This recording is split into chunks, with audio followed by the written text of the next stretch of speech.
रामाय रामभद्राय रामचन्द्राय मानसे रघुनाथाय नाथाय सीताया पतये नमः।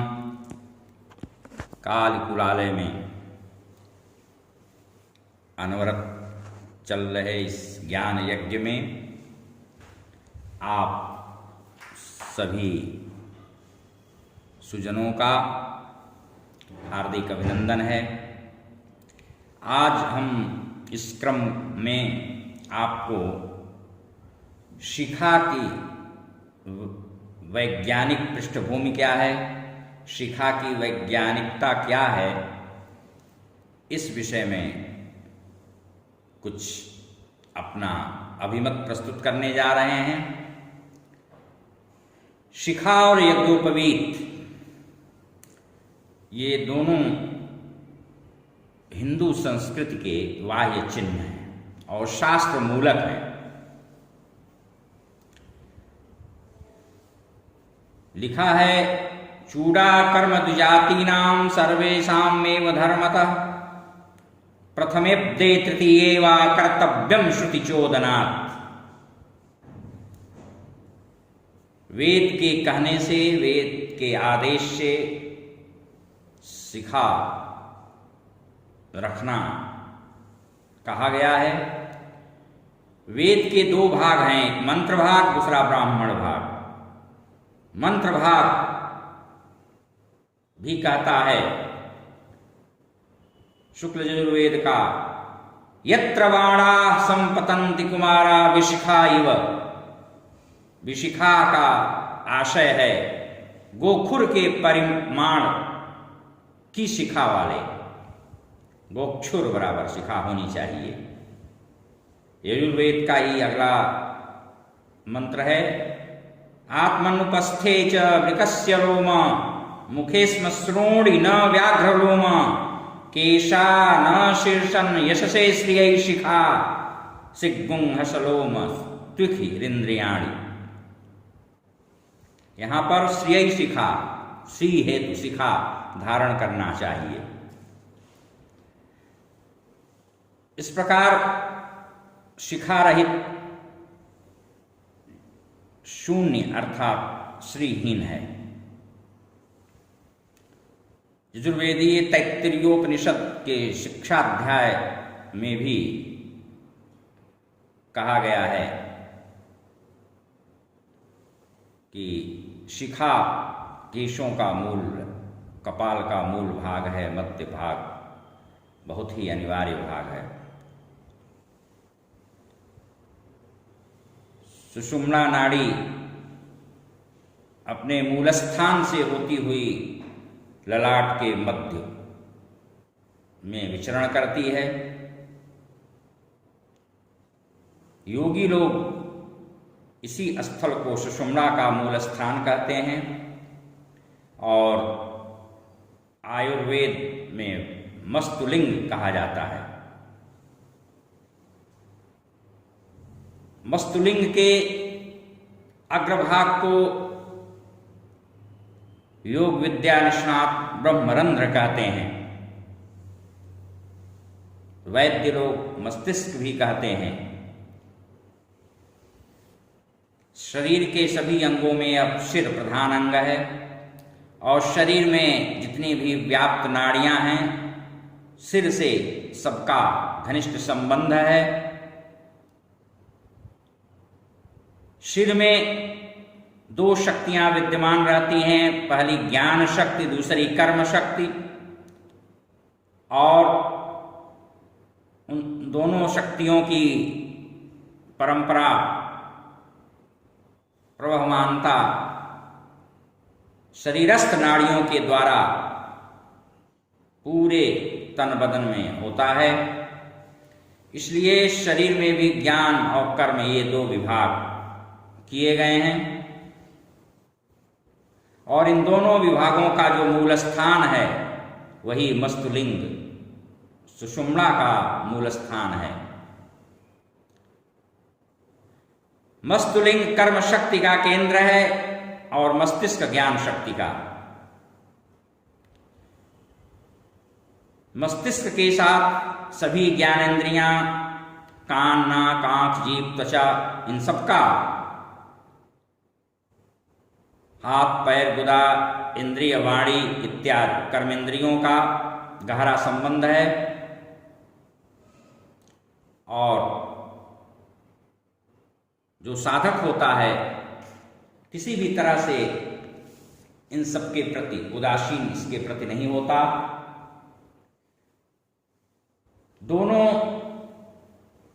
शीर्षस्थ स्थलों की प्रकृति भी भिन्न भिन्न है। मस्तिष्क शैत्य ठंडा चाहता है और मस्तुलिंग गर्मी। गर्मी की न्यूनाधिकता नाड़ियों में न प्रविष्ट हो, जिससे वो प्रकुपित न हो, अन्यथा कई हानियां संभाव्य होती हैं। मस्तुलिंग सिर का यह एक महत्वपूर्ण भाग है और उसी की रक्षा के लिए सिर से उत्पन्न पदार्थ सर्वाधिक उपयुक्त सिद्ध होते हैं और वह शिरोजात पदार्थ है, बाल। इसलिए वहां गोक्षुर के परिमाण के बाल ही मध्यम गर्मी ला सकते हैं और मस्तिष्क की शीतलता के लिए वहां के केश का सहयोग मिलता है। उष्णता के लिए भी वहां घनीभूत केशों की महती आवश्यकता प्रतीत होती है। वहां के गहरे बाल विशेष रूप से जो गोक्षुर बराबर होते हैं उसको हम लोग शिखा के नाम से जानते हैं, संबोधित करते हैं और उसका अध्यात्म से, पूजा पाठ से, धर्म से, संध्या वंदनादि क्रियाओं से, नित्य नैमित्तिक क्रियाओं से बहुत ही घनिष्ठ संबंध है। उसके अभाव में सारी क्रियाएं व्यर्थ बताई गई हैं। संध्या आदि के अवसर पर परमात्मा के से प्रसूत जो कृपा है वो शिखा द्वारा ही हमारे अंदर समाविष्ट होती है। इसलिए जब हम संध्या करते हैं तो नंगे सिर होकर के किया जाता है। इसी कारण तैत्तिरीयोपनिषद ने इस स्थान का नाम इंद्र योनि रखा है।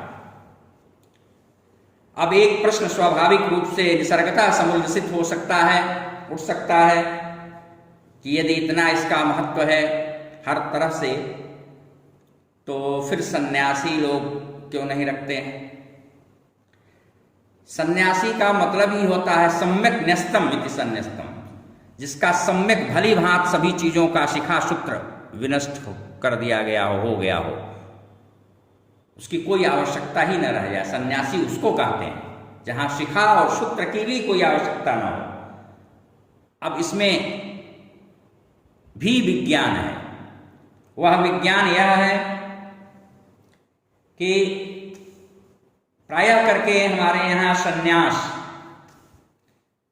70-72 वर्षों के उपरांत ही लोग लेते हैं या लेने का विधान है।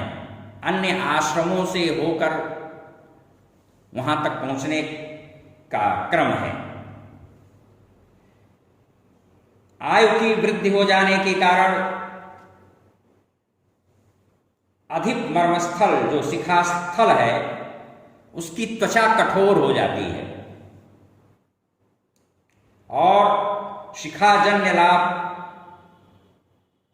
75 वर्ष पर्यंत हम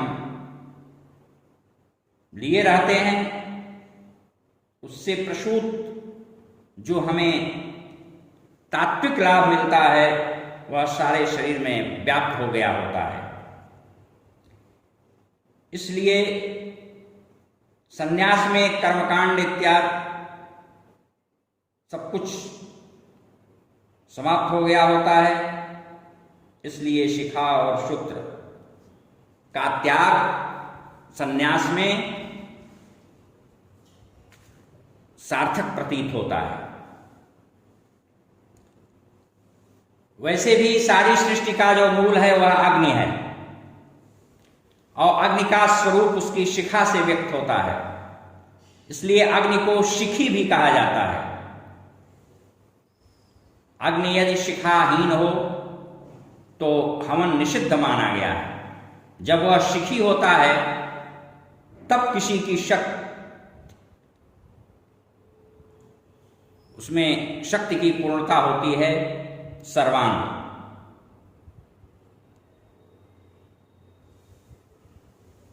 इस प्रकार हम अग्नि के उपासक हैं, अग्नि से उत्पन्न हैं,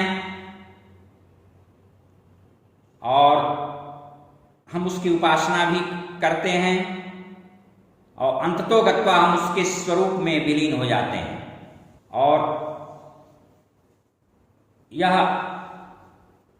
अग्नि तीनों आश्रमों में अग्नि का चिन्ह शिखा स्वीकार किया गया है। संन्यास में अग्नि का त्याग किया जाता है, और जब अग्नि का त्याग है तो शिखा का त्याग भी सार्थक समीचीन सिद्ध होता है। अग्नि सेवन यज्ञादि कार्य के संपन्न करने हेतु, संध्या वंदनादि हेतु और द्विजत्व के लिए जो उपनयन संस्कार होता है यज्ञोपवीत, उसमें धारण कराया जाता है।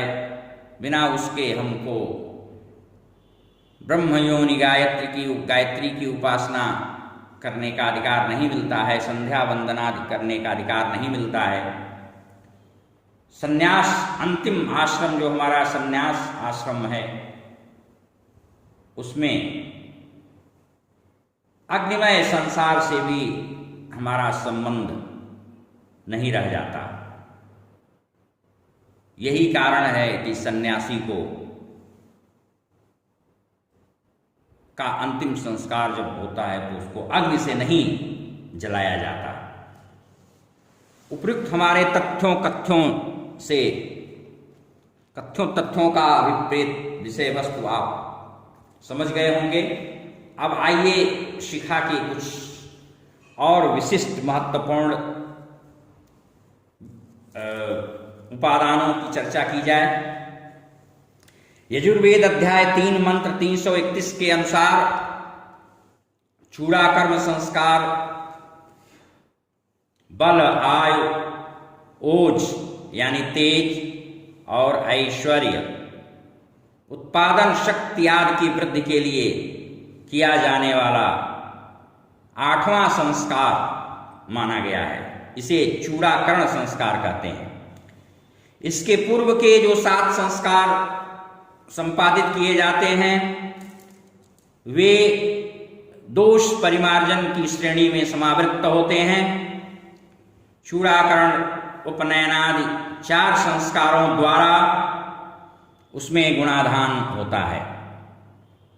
यह वह संस्कार है जिसमें बालक को चूड़ा यानी शिखा धारण कराई जाती है। इस संस्कार का समय जन्म से प्रथम या तृतीय वर्ष है, और इसी का बहुप्रचलित लोकश्रुत नाम है मुंडन। यह संस्कार करने से त्वचा संबंधी रोगों के लिए अत्यंत लाभप्रद होता है। इसमें शिखा को छोड़कर सिर के शेष बालों को मोड़ देने से शरीर में तापक्रम कम हो जाता है, और एक बार मुंडन हो जाने पर पुनः उगने वाले बाल बद्धमूल होने के कारण फिर जल्दी झड़ते नहीं हैं। महर्षि चरक ने चरक सूत्र स्थान 5 सूत्र 93 में लिखा है कि क्षौरादि कर्म करवाने से, नाखून कटवाने से और कंघी आदि से बालों को साफ रखने से पुष्टि, वृक्षता यानी वृक्षता, आय, पवित्रता और सुंदरता आदि की वृद्धि होती है। बालक का मुंडन कराने के अनंतर उसके सिर में मलाई, बेसन आदि की मालिश का भी विधान किया जाता है, जिससे मस्तिष्क के मज्जा तंतुओं को कोमलता और शीतलता तथा शक्ति प्राप्त होती है, जो आगे चल करके बालक की बौद्धिक शक्ति के विकास में सहायक सिद्ध होती है। अब प्रश्न यह उठता है कि उपयुक्त गुणों की अभिवृद्धि के साथ शिखा का क्या संबंध है? क्या कारण है कि ग्रंथहीन शिखा के धर्मानुष्ठान निष्फल माने जाते हैं? भारतीय मनीषियों का वैज्ञानिक चिंतन कहता है कि संपूर्ण शारीरिक प्रवृत्तियों का केंद्र हमारा मस्तिष्क है। इसके भी 3 भाग होते हैं, अनुमस्तिष्क, प्रमस्तिष्क, मेडुला ऑब्लांगेटा। ये विज्ञान, भौतिक विज्ञान की भाषा में, यदि वह स्वस्थ है, समुचित शक्ति संपन्न है, तो मनुष्य भी स्वस्थ रहता हुआ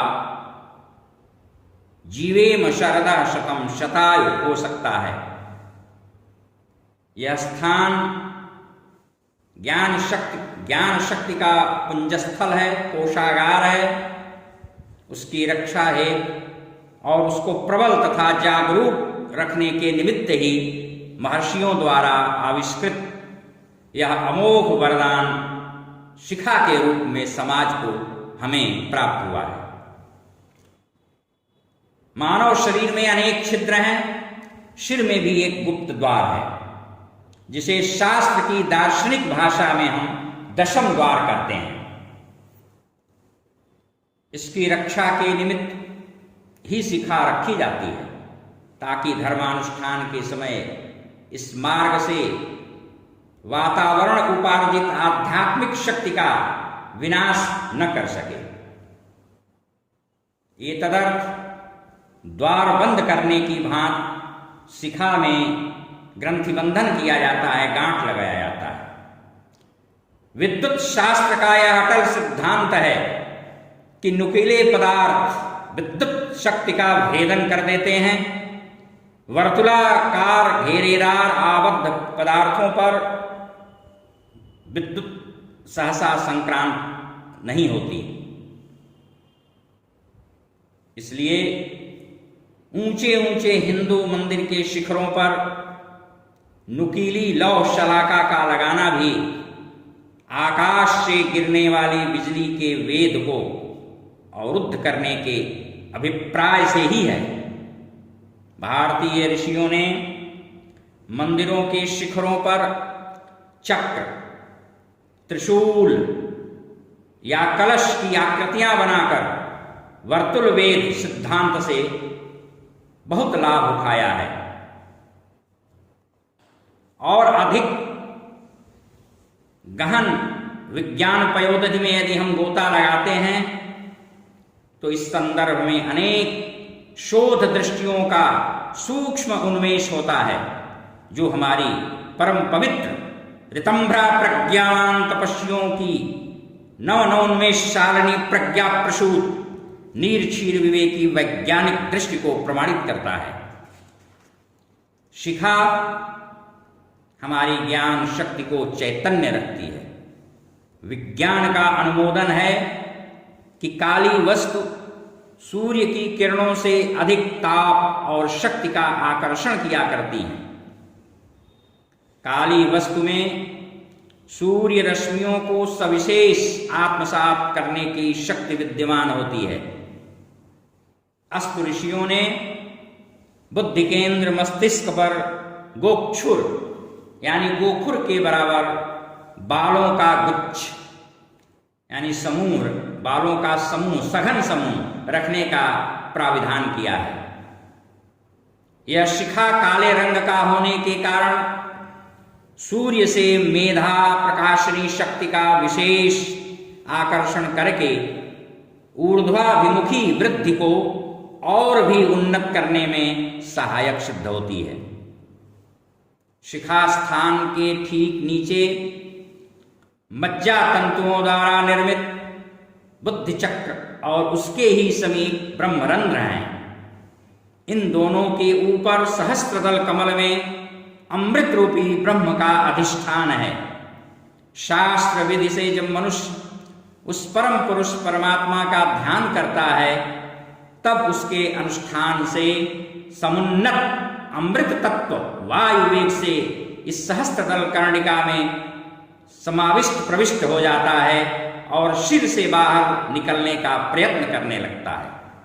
शिखा ग्रंथि से टकराकर वह विद्युत प्रवाह स्वरूप अमृत वापस लौटकर सहस्त्रदल कर्णिका में ही रह जाता है। वह विद्युत प्रवाह स्वरूप जो अमीय है, वह संपूर्ण शरीर में परिव्याप्त होता है। वह एक स्वस्थ स्वास्थ्य प्रदान करने वाला रस है। इससे मधुमेह इत्यादि रोग भी संयमित होते हैं, संतुलित होते हैं, नियंत्रित होते हैं। इसलिए पूजा काल संध्या वंदनादि के समय शिखा में ग्रंथि लगाई जाती है और ग्रंथि लगाते समय हम मंत्र बोलते हैं, ऊर्ध्वकेश विरूपाक्षि मांस शोणित भोजने तिष्ठ देवी शिखाम मध्य चामुंडे चा पराजिते मणिधरणि वज्रणि शिखरणि सर्वलोक वशंकरी प्रतिशरे माम रक्ष रक्ष हुम पट स्वाहा। इसी तत्व को ओरा शक्ति के भी नाम से हम जानते हैं।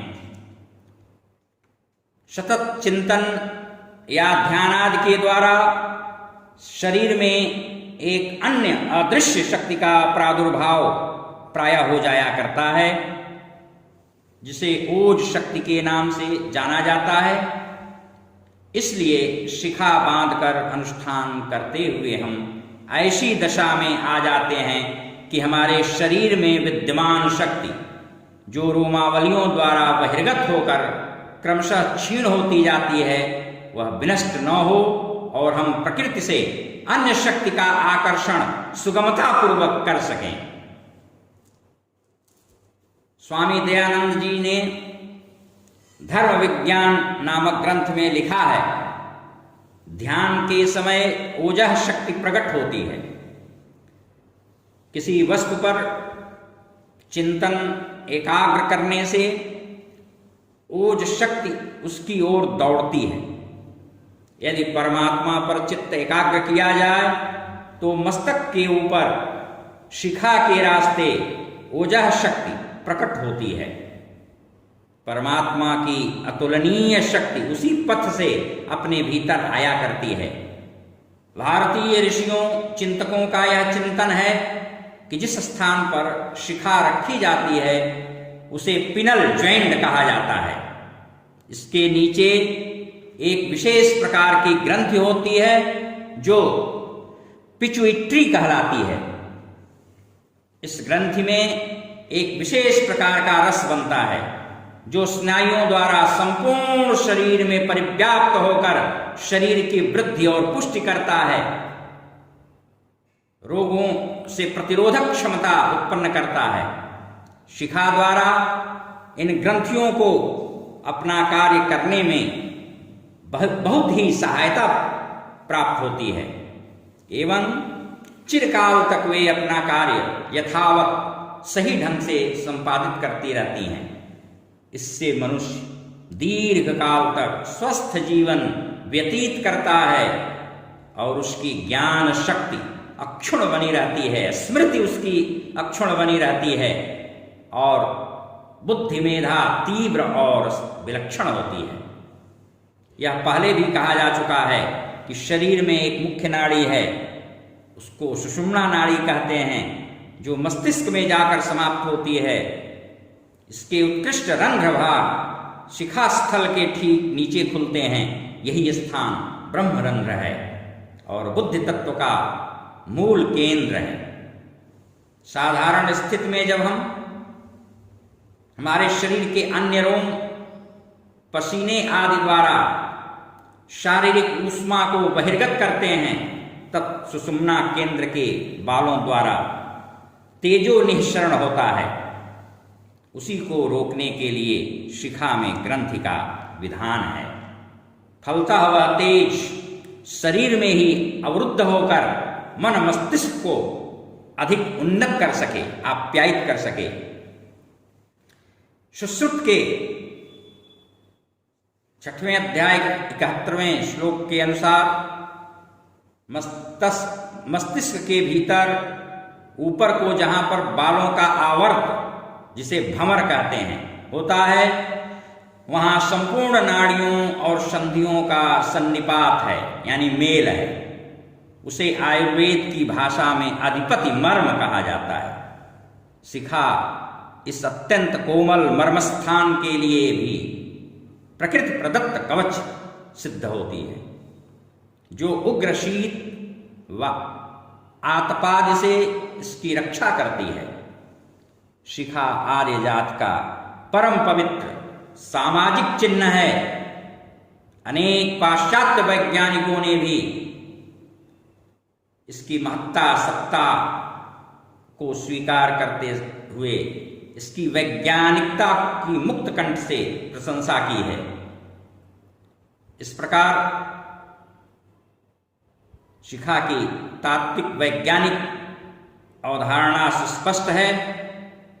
धार्मिक, वैज्ञानिक, सांस्कृतिक, सामाजिक और ऐतिहासिक किसी भी दृश्य से यदि हम गहन विचार करें तो शिखा का मानव जीवन में महत्वपूर्ण स्थान सिद्ध होता है। हरि ओम। शांति शांति।